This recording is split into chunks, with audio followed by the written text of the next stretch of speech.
And she said, she looked at me, she said, okay, really? You're talking more than me. I know, I don't know what's wrong. She said, well, it's nothing wrong. It's God letting you know you're free, you're delivered. So that was just a little side track. So now, I don't always hit the target, but that means my communication skills are off. Because, come here, Miss Tiffany, whichever one y'all want to come, let me show you something. And I do this all the time, and please don't think I'm being rude, because I'm really not. I'm really not. That's my communication skills. So I said, okay, Tiffany, oh, I love that what you got on. Say something. Thank you. So what, we going out or something? We going to get something to eat? Okay. And I just walk away. I don't know what that is. I just walk away. And she was just talking to me. And I walk away. And anybody that knows me will tell you I do that. Don't I do it? Yeah, you do it. See, I do it. That means my communication skills are off. It does not mean that I don't want to hear what she says. I say my last thing, that's all the words I'm going to say. And I bum. You know, and I don't even say bye. I just turn around and walk away. And my sister brought it to my attention. She said, you know that's rude, right? I'm not trying to be rude. I'm really listening. I'm not even thinking about it. That's how my communication skills are. And you will be surprised. That's the same thing I do with God. When he's talking to me. And I get through saying all the stuff I want. And then he'll say, okay, yeah, I got that. Mm-hmm. And I just walk away. That's so funny. I'm like, Lord, I worship you in your beauty of your holiness. But you mean to tell me I don't have sense enough to stop and listen to what you got to say to me? Yeah. Mm-hmm. And the best thing is God is talking to me in my head. He's talking to you in your own head, your own voice. He's not saying no big words that you don't know because he wanted to be plain. Amen. Amen. Yeah, like he said in Habakkuk 2:2, write it down and make it plain. He wants to be plain to you. He ain't going to say no these and thous, but that's not how you talk. He going to talk just like you talk. So how you cut somebody up and talking in your head? You can't run away from it. It goes everywhere you go. It's supposed to anyway. It goes everywhere you go. I can do that. And I learned how to do that because my stepfather, he was one of the meanest people I ever met. But the only thing he wasn't was a pervert. That part was good. So they used to call my house the OK Corral. I'm serious. The police, not somebody, the police. Oh, wow. We called 911, they go, who is this? Don, Terry, and Kelly. When the 911 operators know your name, that's bad. Right. So my stepfather is drunk and terrorized my whole house. Anger studied, building up. I still ain't saying that though. And then I learned how to have this skill. Because he gets right here, cause you all the way up, spitting and everything. He gets right here, and I learned how to turn my ears off. He's screaming to the top of his lungs. I see his veins moving in his head. But I know how to turn my ears off. All right. And he just, and then I can, that's how I learned how to read this. And then he goes, did you hear what I said? He didn't hear nothing that came out of his mouth. Not one. When he started screaming, my ears completely cut off. Right. But sometimes that's not a good thing. For that part it was. But if somebody's saying something to me that I don't think is important, I can turn my ears off, and that's not good. It's really not. And I can do it without even thinking about it because I learned, that was a learned behavior, how to do that. Because words hurt. The Bible says life and death is in the power of the tongue. Amen. So when somebody's saying hurt words to you, oh yeah, ears off. But amen, you tend to do that when they're saying something you don't want to hear. Also, that doesn't necessarily mean it's bad. Amen. It could be something good. It could be something that God is telling them to say to you. But you don't want to hear it. And I can do that. And that's not good. I said, God, is that why I'm not a great communicator? Yeah, that's why. That's one of the reasons why. Because you learned that words hurt. And then if you wait for a response, it's probably not going to be what you want, and click, you turn the ears off. and they're just talking and you're just listening, and you look like you can understand what they're saying and you don't have a clue. If I didn't read their lips, I probably would never be able to tell you what they said. So the people who know me, they go this. So what did I say? That's my pastor. He'll go, okay, what did I just say? So of course then I would have to recite it. But communication is a must. I can't be who God called me to be in this day and time and give us a mandate to pray, and I just pray for you and then blown out. I don't hear what you have to say. Because sometimes it happens all the time. God said we overcome by the word of our testimony. So if I'm telling you, if you're telling me your testimony, I really don't want to hear it, and I cut my ears off. So how's that helping you at all? What God called me to do. How's that helping you at all? How are you benefiting at all from what God has in me to give to you and told me to go and talk to you? And I'm just, I'm going, okay. Amen. That's not being a good steward of what God gave you. Amen. Not at all. That is not acceptable. Mm-hmm. And when the Father told me, just as plain, Dawn, that is not acceptable what you're doing. I'm like, what am I doing? I'm listening. No, you're not. No, you're not. You're watching their mouth move. And that's just what I was doing, watching their mouth move. Wow. All right. Amen. But, and then of course, you know how we do sometimes we throw that word in there on it. I can do that too. You know how you say, okay, now, you say, well, my ears don't have to be your trash can, which is true. But how do I know you were saying something bad if I didn't hear nothing you were saying? All right, amen. How can I respond to you if I didn't hear nothing you were saying or you wasn't interested enough for me to hear you? How dare me shame on me? All right, amen. That is not God whatsoever. Now, everybody knows that I'm a worshiper. Straight up, that's what I do.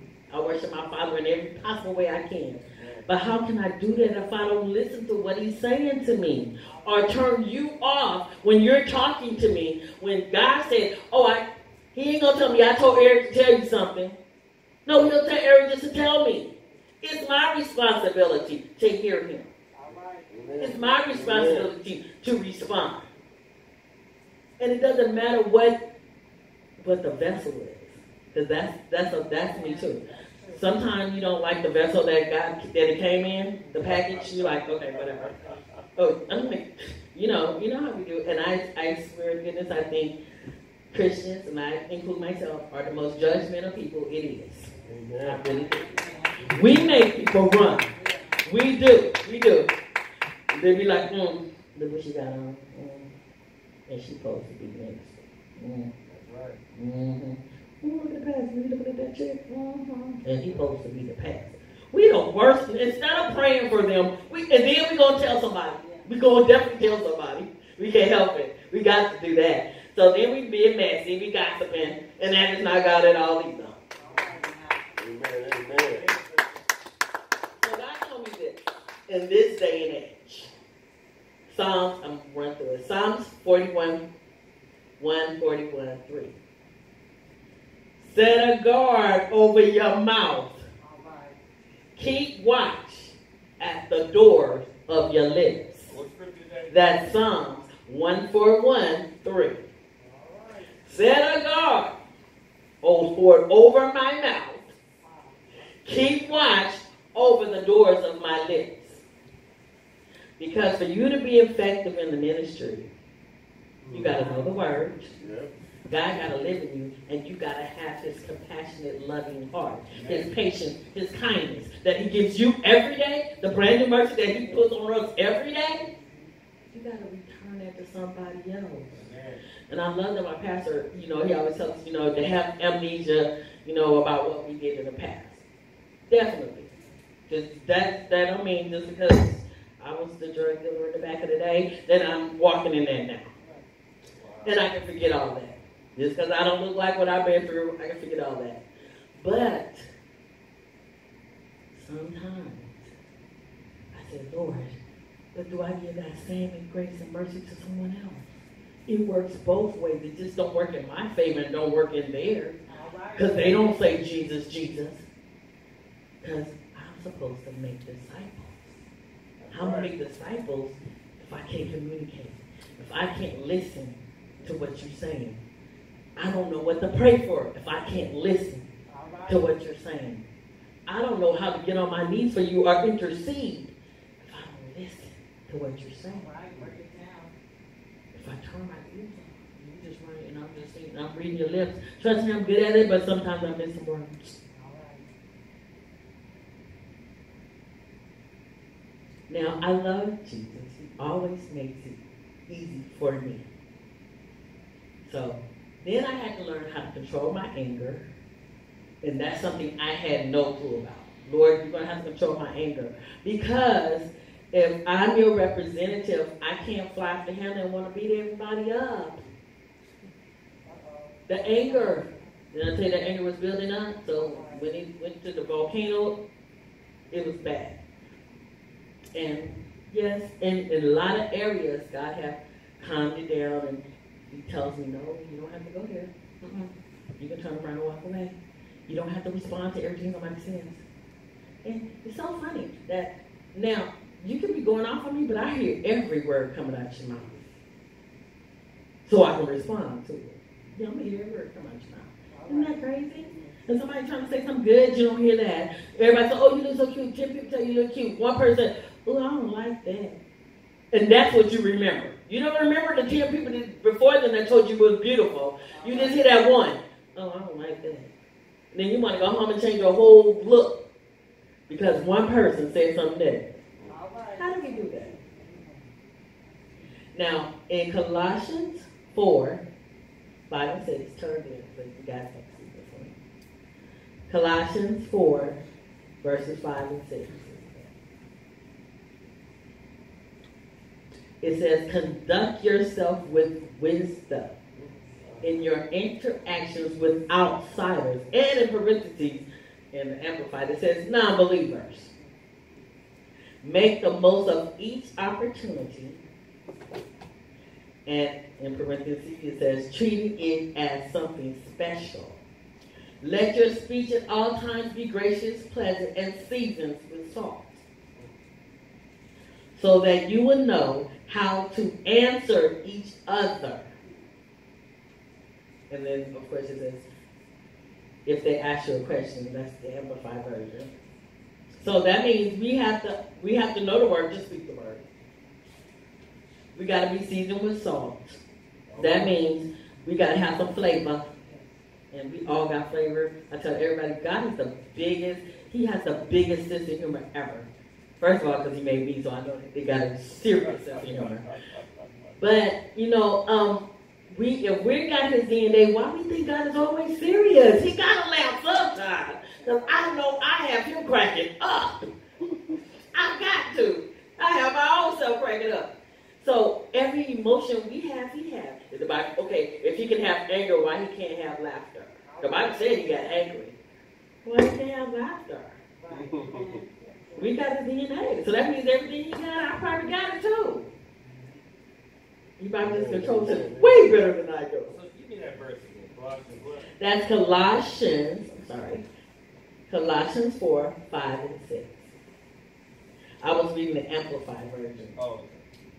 So, you know, I love it that it amplified a little bit. You know, it said, you know, that it's letting you know that the outsiders he's talking about are the non-believers. The people that you represent, the people that you say that I'm the ambassador of Christ. And when they see you, they be like, really? Is Christ like that? Okay, I don't want to do that. It's the same way I feel about, you know, other lifestyles. I might not agree with it, but I'm not going to go downtown and throw a rock at your head and say, Jesus said. I'm not doing that. So if I'm the only representation you have of Jesus and you got a rock sailing at your head that I threw, how is that God? Really? Because when they found Mary Magdalene and dropped her at the feet of Jesus, he just kept doing what he was doing, trying to sing. Right. I mean, he just said, he without sin, cast the first stone. Right. And we learned this in Bible study that when God does something like that, he always put it back on you. So he looks at Mary Magdalene and said, where's your accusers? She just knew she was dying. She didn't even look up. She knew she was gone. So he says, where are your accusers? So when we're so hot and heavy to throw stones, look at the 4 that we got back at us. That was just a tidbit. I'm just saying. I'm just saying. Now that Jesus has rose from the dead and he was on the cross and said, it's finished, that means we can have open communication again with God. And that don't mean we just tell him all our stuff. We got to listen to what he's telling us. And it's always going to be something that you never expect. Because I always say, if it's bigger than you, you know it's God. I be like, Lord, you know I can't do that. I know. I'm not worthy.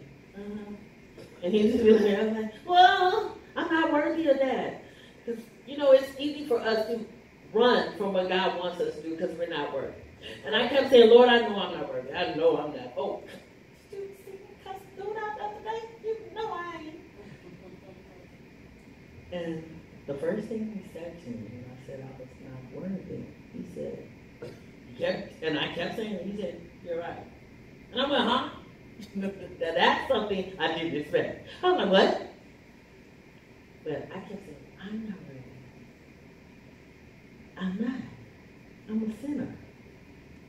But when Jesus died on the cross, I sprinkled the blood on the mercy seat, he did it for Norman.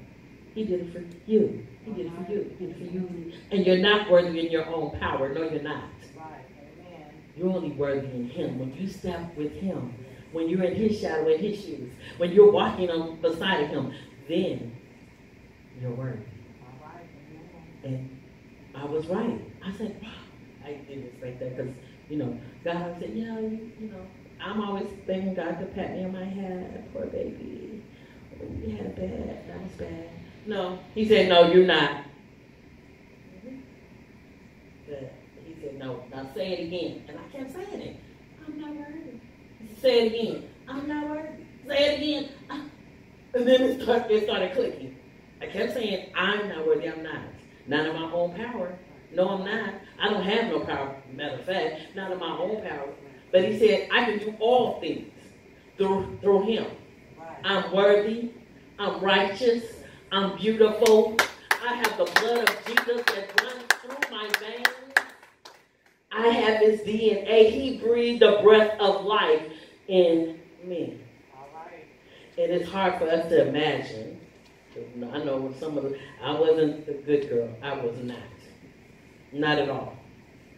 My sister was. I wasn't. And I loved her for being nice so she could take some of the, and she would take some of the blunt from me. Okay, could you just like not do that one today? No, nevertheless. I know that I could hit my goals because he said I could. I can do all things through him. That I can listen when somebody's talking to me and I turn my ears off on accident. I can listen. I can hear. I can wait for his response. And he said, "Those are the Lord shall renew their strength." So, okay, if I can spit out all them scriptures, I need to walk in some of them that I'm spitting. So I know I can do that. I know I might not have gotten it just yet, but I was closer than I was yesterday. So let's go to Matthew 12:32. That's Matthew 12:32. That's my last.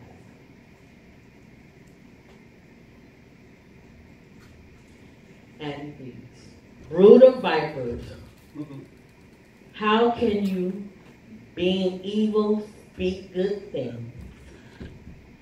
For out of the abundance of the heart, the mouth speaks."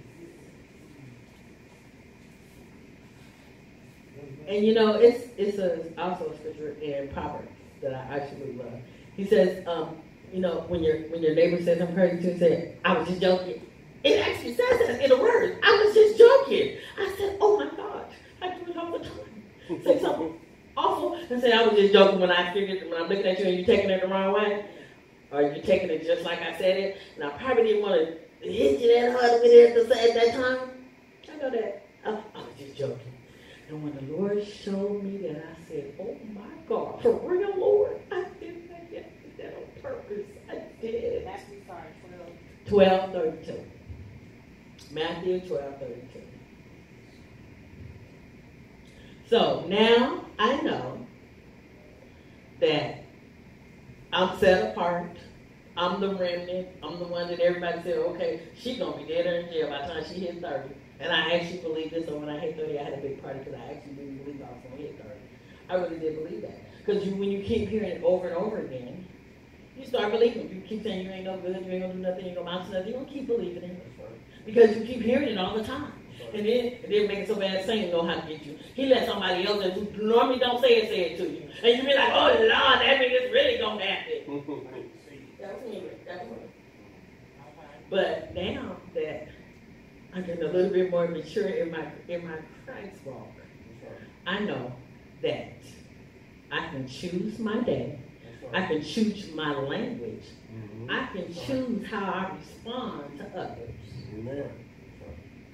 I can choose what goes into my spiritual ears and my natural ears. I can choose. I can choose what I let get in. I know that I can loose with my mouth. That means release it. Or I can bind it up with my mouth. That means it needs to go to the pit of hell, needs to stay there. And I can cast anything down in his name. Amen. I know that I have the authority and I have dominion. Amen. And if God said I'm no respecter of person, that means each and every one of us can do it too. Amen. Amen. You are just as victorious as anybody else. The whole thing is, our problem is, we walk in our victoriousness. Do we think, oh, so they think I'm being arrogant? No, I'm not being arrogant. My God got everything, so that means I can walk in it. He said, I'm the lender and not the borrower. I'm the head and not the tail. So I can walk in it. So that don't necessarily mean that you're being so, you're being so. Because, people in the world don't do it. As Christians, we do it the most. Oh, look at me. Look. She got that new car. Come on now. God's blessing her. Well, why you mad? You better start praying and shopping for her because God can bless you too. Why you mad? I be like, oh, girl, you didn't put no $5 in there. I got 5 on it. So I'll be happy because if I need a new car, that's what I need to do. Right. Amen. So just remember, you walk in authority. Amen. You walk in dominion. That's right. Don't let nobody, no man from hell, tell you you don't. Because if God says you can do all things, Amen, through him who strengthens you, why you don't believe it? Amen. Amen. You are God's child. You are God's chosen. He said you are his priest. You are his king. Yeah. You are his queen. You are his princess. Why you don't know it? He told us. He keeps affirming it to us all the time. Amen. That his love is patient. His love is kind. His love is long suffering. Because he's talking about himself, because I love to pretty not that good most of the time. We're not long suffering because I know I wasn't. You got 5 seconds. Say it again. It was not no long suffering. It got like 2 minutes. It was love with conditions. God loved you unconditionally. In spite of who you are, in spite of what you think, he still loves you. He still died for you. Because I'm a worshiper, I always go to the cross. Amen. Because I thought that was the ultimate form of worship. The whole 3 days he meant. I thought that was the ultimate worship to his Father. Mm-hmm. That he knew what he was in for going in. It was not a surprise. He knew that the back was going to have no flesh on it. Come on now. They was going to gamble for his clothes, pull out his beard, and the Bible says if his mama didn't know that was him, she wouldn't have recognized her son. So, that cute little Jesus they have on the cross, I'd be like, for real, y'all need to go back and look. But that's not what it said at all. But he did all of that just for you. Oh, yeah. Oh, He yeah. did Thank all you. of that just for me. Yeah. And he even said, Father, forgive them, for they know not what they do. Barely can breathe in so much pain. Because if he was a man, like the Bible said, the word became flesh, he felt every bit of it. He felt it was not nothing numb. He felt every bit of it. So, how can you even think you're not worthy of his love? Come on. Come on. Amen. Amen. Hallelujah. I hope you guys were glad.